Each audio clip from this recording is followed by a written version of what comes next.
Ta beauté, Seigneur, est admirable. Les mots n'existent pas pour dire combien tu es merveilleux, car rien n'est comparable à toi. Qui connaît ta sagesse infinie, la profondeur de ton grand amour. Ta beauté, Seigneur, est admirable, et ton trône est dans les cieux. Et je suis émerveillé. Je suis émerveillé devant toi, ô Dieu, digne de louange. Je suis émerveillé.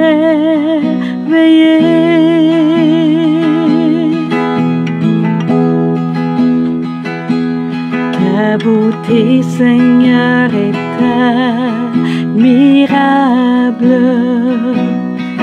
Les mots n'existent pas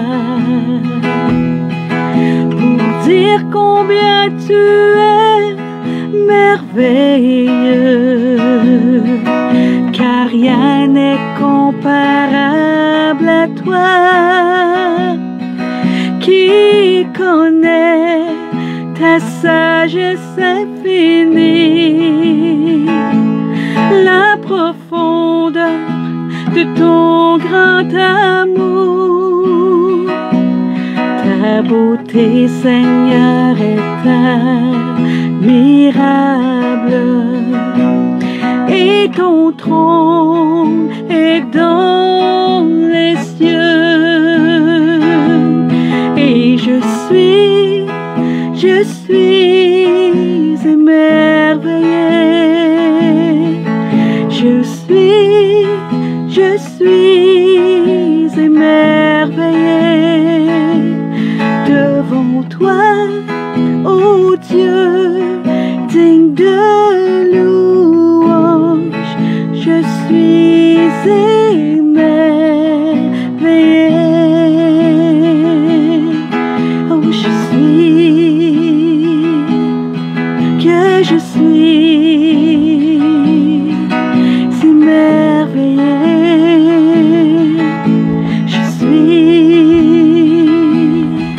Oh,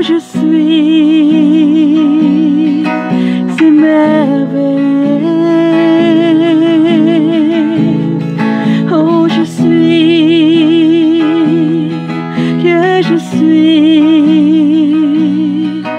émerveillé. Je suis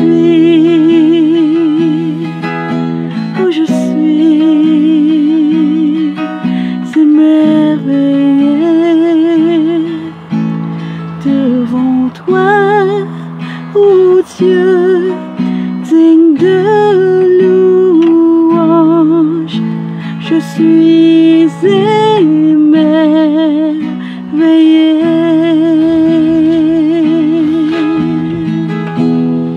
Amen. Comment pas être émerveillé? Bonjour tout le monde, bienvenue. Et cette belle fin de journée. Amen. Proche de la fin d'avril. Puis ici, et voilà. Et puis ici, avec des monts, mais les mouches noires ont déjà commencé. Mais c'est quand même supportable. Gloire à Dieu. Bon, bienvenue à tous nos amis, nos frères et sœurs dans le Seigneur et tous ceux qui vont regarder par la suite. Soyez bienvenus à Assemblée Vermont, des petites capsules études, si on veut, du jeudi soir à partir de 6h30. Bon, j'espère que vous avez passé une bonne semaine jusqu'à maintenant, puis une belle journée, et gloire à Dieu. Dieu est bon. on est en lui et il est en nous. Puis Dieu dit, il nous donne une joie qui vient pas, ou une paix qui vient pas des circonstances, mais vraiment qui vient de Dieu lui-même, sa joie, sa paix, de même qu'on reçoit sa foi. J'avais enseigné ça concernant la foi de Jésus, amen, qu'on reçoit. Si vous pouvez aller, quand vous voulez, sur YouTube, et si vous allez sur la page Assemblée Vie Abondante, vous allez pouvoir voir que ça ressemble les messages dans l'Assemblée Vie Abondante, le samedi matin à 10h sur 111 rue Broadway West à Gatineau. Donc, ça va aller un peu compléter un peu le message que j'ai fait, même si vous avez manqué, ça n'a pas... vous n'allez pas rien manquer aujourd'hui.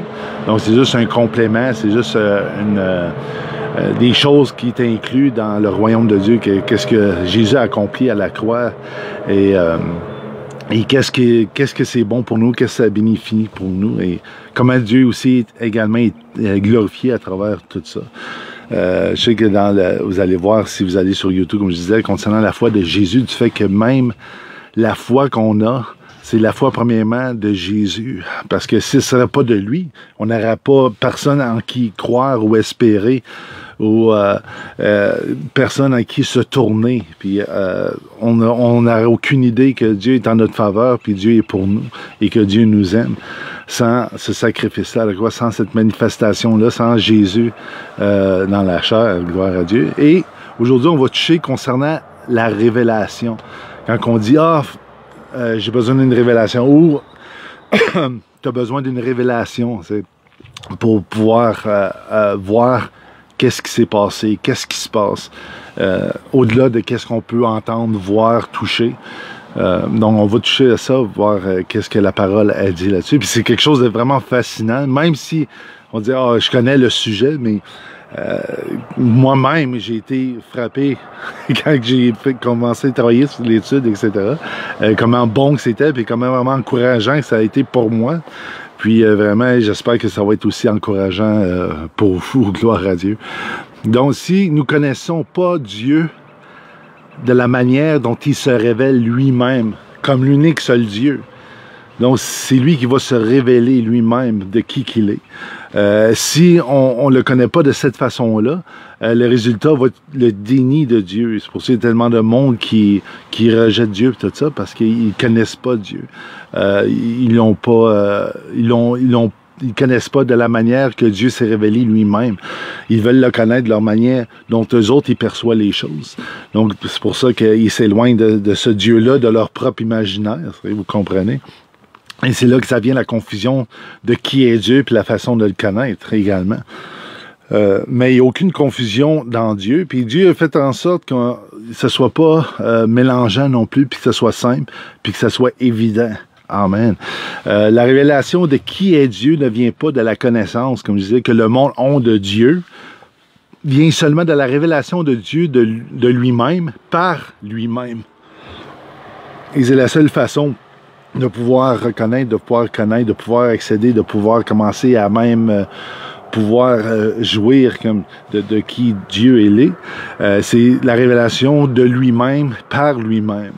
Le mot révélation, donc si on va dans l'Ancien Testament, dans le hébreu, il est utilisé par deux mots qui est Gala, G-A-L-A-H, et aussi celui qui s'appelle le mot Giloui, G-I-L-O-U-I. Donc, c'est des mots hébreux. Donc, qui veut dire quitter et aller en exil. Vous allez dire, c'est qu'est-ce que ça rapporte avec révélation? Le mot révélation, quitter et aller en exil, me semble, c'est pas la définition que j'ai normalement de la révélation. Oui, c'est le dévoilement de quelque chose, mais encore, on va voir que c'est encore plus profond que juste voir ou comprendre quelque chose qui se passe. Donc, qui désigne donc le dévoilement de ce qui était caché. Donc, il y a quelque chose qui était caché, quelque chose qui n'était pas à la vue, quelque chose qui n'était pas accessible, que personne ne pouvait comprendre ou voir. Donc, ce mot-là, Gala ou Giloui, en hébreu, qui veut dire l'exil de ce qui résidait d'abord chez soi ou chez quelqu'un, et en quelqu'un, et le déploiement de ce qui était initialement enveloppé sur cette personne-là. Donc, on va voir que si on compare à Dieu, donc il y avait quelque chose qui résidait, qui était en Dieu, il y a quelque chose qui était sur Dieu, il y a quelque chose qui était en lui, qui est exilé, qui est parti, qui est sorti hors de lui, comme quelqu'un qui émigre dans un autre pays, comme quelqu'un qui sauve de son pays, ou il sort de son pays pour aller dans un autre lieu. Fait que le mot Gala puis Louis, c'est ça que ça veut dire. Et le mot révélation, c'est ça que ça veut dire, dans le fond. Quelque chose qui était à l'intérieur, caché, et qui a décidé de sortir et d'aller dans un autre endroit. Donc déjà là, je trouve que c'est vraiment excitant, c'est vraiment cool. Puis pour moi, j'ai déjà vu une image, j'avais un nom en tête, j'avais une image, et c'était la personne de Jésus. Et on va lire qu'est-ce que la parole a dit concernant Jésus, justement. Dans Colossiens 1,15, qui dit ici, « Il est l'image du Dieu invisible. » Donc Dieu est invisible, Dieu c'est un esprit. Et Jésus est le Dieu, l'image du Dieu invisible. Donc on voit que Jésus est sorti de Dieu. Pour qu'on puisse maintenant avoir quelque chose, qu'on peut voir une révélation, quelque chose qui était caché en Dieu, et maintenant révélé à nous. Donc c'est ça que Colossiens, ça dit un peu, le premier-né de toute la création, car en lui ont été créées toutes les choses qui sont dans les cieux, sur la terre, les visibles comme les invisibles, les trônes, les dignités, les dominations, l'autorité, tout a été créé par lui et pour lui. Et on sait pourquoi, comment ça s'est passé. On peut lire la Genèse ici. Et dans Jean 1, ça l'explique dans ce petit résumé qui dit « Au commencement était la parole ». Donc, et la parole était Dieu, et la parole, la parole était avec Dieu, et la parole était Dieu. Donc, on voit ici encore Jésus est mentionné, car Jésus, c'est la parole de Dieu manifestée dans la chair. Donc, même la parole de Dieu qui était en lui. Et après ça, la révélation, c'est quoi? C'est la parole qui est sortie de la bouche de Dieu, qui est sortie hors de Dieu et qui a créé toute chose. C'est vraiment excitant pour moi, en tout cas. Même j'ai de la misère à dormir le soir, j'ai rien que pensé à ça. Je me suis levé un matin, je pensais à ça. J'ai fait une sieste aujourd'hui, puis je réfléchissais encore là-dessus. Comment bon que c'est. Et on va continuer dans Jean 1,18 qui dit « Personne n'a jamais vu Dieu. » Donc, personne n'a jamais vu Dieu. Mais le Fils unique qui est dans le sein du Père, donc on peut penser au mot « gala » dans l'hébreu, qui est dans le sein du Père, qui est à l'intérieur du Père. La révélation qui était en Dieu est sortie. Donc, cette révélation-là est sortie hors de lui pour... là, il y a quelque chose qui s'est passé. Premièrement, il y a eu la création. Puis ensuite, la parole s'est faite chair et est devenue parmi les hommes.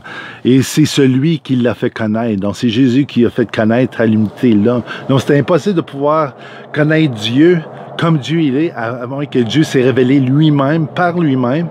Et c'est par Jésus que ça s'est produit. Donc, c'est par Jésus qu'on connaît vraiment c'est qui le vrai Dieu. En dehors de ça, on peut pas, il n'y a pas, premièrement, aucun autre Dieu. Puis ceux qui prétendent de connaître Dieu sans Jésus, c'est faux, c'est un mensonge. Et cette personne-là est confuse, même si elle est insincère ou quoi que ce soit. Mais la parole a dit, tu peux pas. C'est Jésus par Jésus qu'on peut connaître qui est Dieu. Donc Jean 14, 9, ensuite, Jésus lui dit, il y a si longtemps que je suis avec vous, tu ne m'as pas connu, Philippe, parce que Philippe, il doutait que Jésus était ressuscité. Et Jésus est encore vivant, il est encore homme, représentant l'homme, il est encore l'humanité dans la présence de Dieu en ce moment. Donc celui qui m'a vu a vu le Père, c'est ça que Jésus dit. Comment dis-tu, montre-nous le Père? Donc, on a parlé la foi de Jésus, la foi qui vient de Jésus.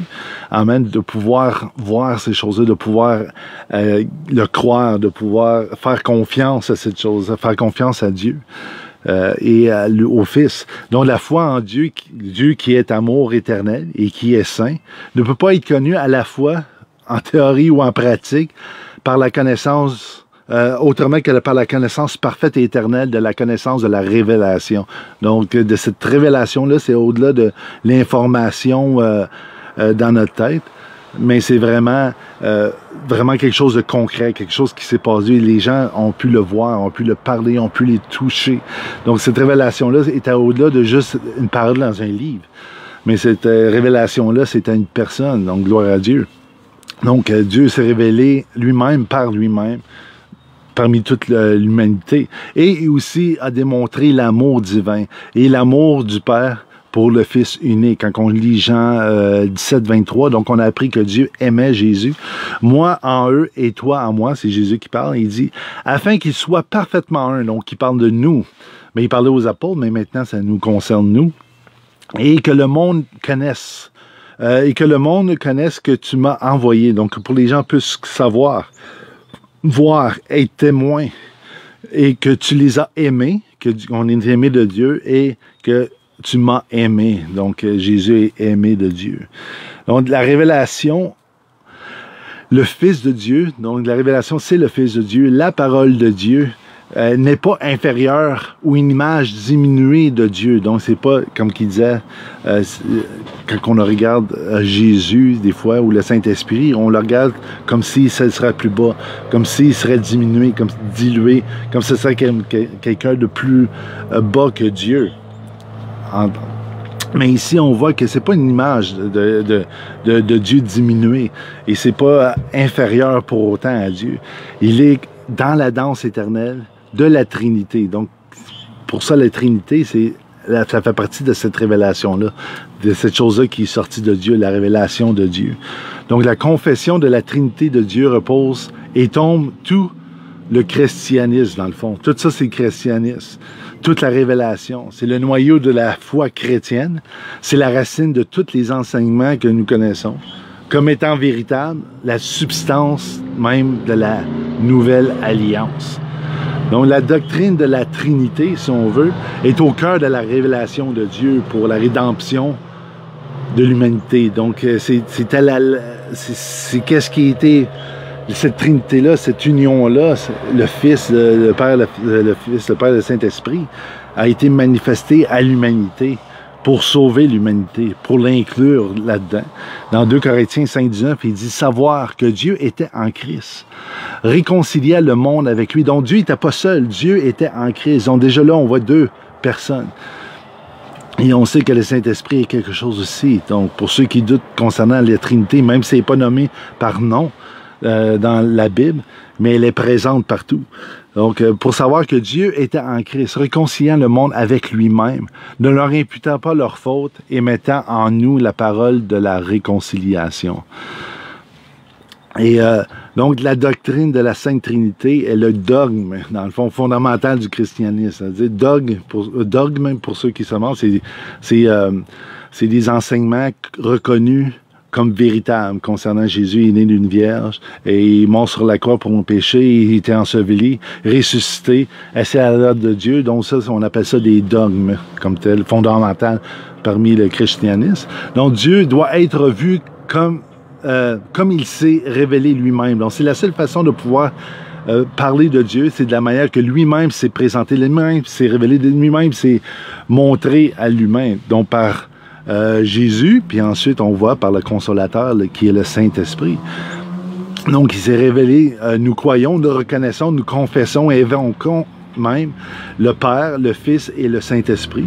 Quand vous pensez à la Trinité, dans le fond, pensez au mot gala, au Giloui.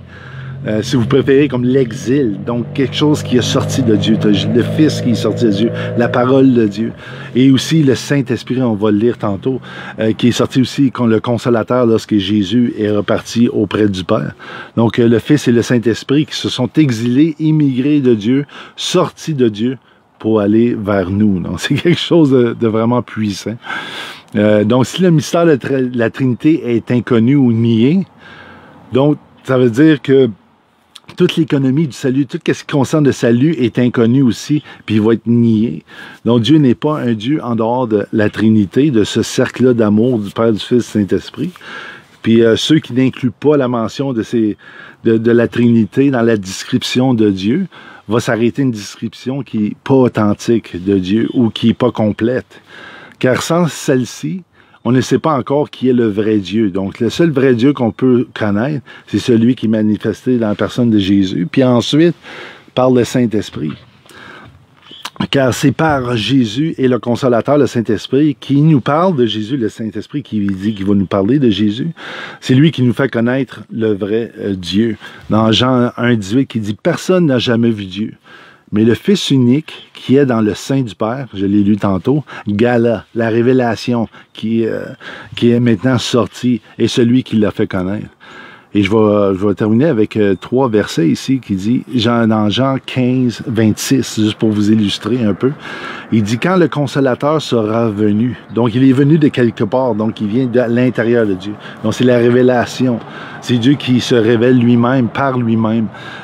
Sera venu, lesquels je vous enverrai de la part de mon Père, vous voyez, savoir l'esprit de vérité qui vient de mon Père, donc ça vient de Dieu, donc la révélation, l'exil, le Saint-Esprit qui est sorti de Dieu pour aller vers les hommes. Celui-là rendra témoignage de moi. Ensuite, Jean 14, 16, et moi je prierai le Père, et il vous donnera un consolateur afin qu'il demeure éternellement en vous maintenant. Donc l'Esprit de Dieu, le Saint-Esprit qui est à l'intérieur de Dieu est venu à nous et maintenant il est en nous, amen, pour habiter en nous. Donc il a quitté son lieu de demeure pour venir en nous, donc pour nous ajouter dans ce cercle-là. Vous voyez comment c'est grand l'amour de Dieu de nous inclure. Le même esprit qui était, le même esprit de Dieu, le même esprit en Jésus, le même esprit maintenant en nous. Et Jean 14, 17, c'est l'esprit de vérité que le monde ne peut recevoir parce qu'il ne le voit point et ne le connaît point. Vous le connaissez car il demeure avec vous et il sera en vous. Et encore dans Jean 14, 26, mais le Consolateur, l'Esprit Saint, que le Père enverra en mon nom, vous enseignera toutes choses et vous rappellera tout ce que je vous ai dit. Donc, la vie chrétienne va au-delà de notre réponse humaine, comment qu'on réagit, comment les choix qu'on fait, etc. C'est vraiment la connaissance de Dieu. Va au-delà même de l'information emmagasinée dans notre cerveau, comment qu'on le perçoit, comment qu'on reçoit l'information. Mais la vie chrétienne est une personne. C'est un événement qui s'est produit. Donc, c'est